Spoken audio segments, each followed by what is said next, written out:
Ever get that feeling like you're kind of just, I don't know, floating along? Like you've got dreams, but not quite a roadmap to get there. Oh, absolutely. We've all been there. It's like you know you want something more, but pinning down exactly what that something is can be a challenge. Exactly. And that's where I think today's deep dive is going to be super interesting for our listeners.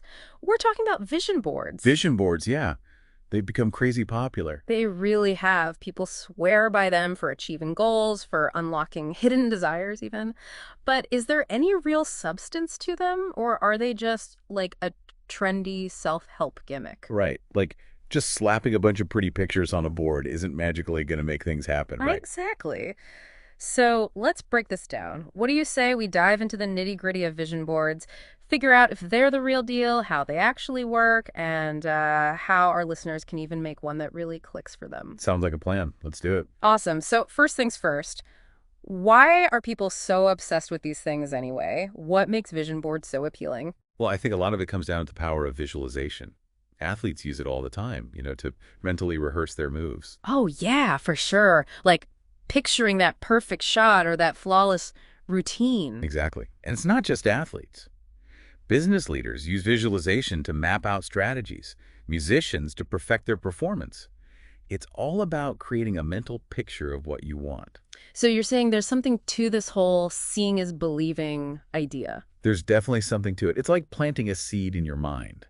You start to believe something is possible, and that belief can be incredibly powerful in itself. It all ties back to this idea of the law of attraction, too. Oh, right, the law of attraction. So that plays into this. It does. It suggests that by focusing on positive thoughts and desires, you can actually attract those things into your life. Like when you're thinking about buying a certain type of car, and suddenly you start seeing that car everywhere. Oh, yeah, totally. It's like the universe is trying to tell you something. Exactly. Vision boards kind of harness that same principle, but in a more deliberate way. Yeah. By constantly seeing those images and words that represent your goals and dreams, you're keeping them front and center in your mind. Okay, so it's not just about wishing for things to magically appear, but more about shifting your mindset, keeping yourself focused on what you want. But there's this other aspect of vision boards that I find really interesting. The whole uncovering hidden desires thing. Is that legit, or is that just some mystical mumbo jumbo? Well, it might sound kind of magical, but it actually has roots in psychology. Think of it like visual journaling in a way. Yeah. When you choose those pictures and words for your vision board, and this is key, the ones that really resonate with you. Right, not just the ones that look aesthetically pleasing on the board. Exactly. When you go beyond the surface level and choose what really speaks to you, even if it's subconscious, you might discover things about yourself, desires you didn't even realize you had. So it's like our subconscious is whispering these secret dreams and goals, and the vision board acts like this amplifier to help us tune in and hear them. Precisely. And I've seen this happen firsthand. I remember working with this one person, and they were drawn to all these pictures of mountains, hiking trails, that sort of thing. Outdoorsy stuff. Very much so.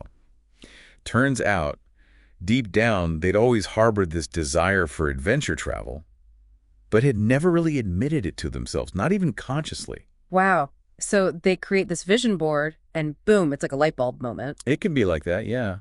It helps to bring those subconscious desires to the surface. That's incredible. It's not just about what we think we want. It's about tapping into what truly resonates with us. So then how do we actually make one of these things? Where do we even begin? It's actually a lot simpler than people might think. Start by gathering materials that inspire you, magazines, old photos, printouts, whatever speaks to you. So like a good old-fashioned arts and crafts project. Exactly. Don't overthink it at this stage. Just let your intuition be your guide. Gotcha. But it's not just about making it look pretty, right? There's got to be a method to the madness. You got it. The key is to choose images and words that resonate deeply with you, not just because they look nice together. It's a visual representation of your aspirations, not a Pinterest board.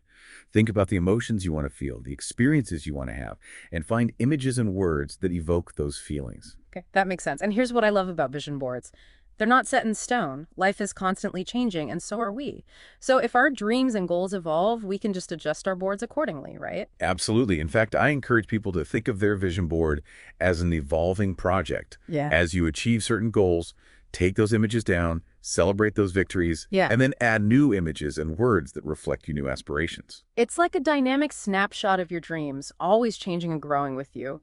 So for our listeners out there, think about it. What would you put on your vision board? What hidden desires might it reveal?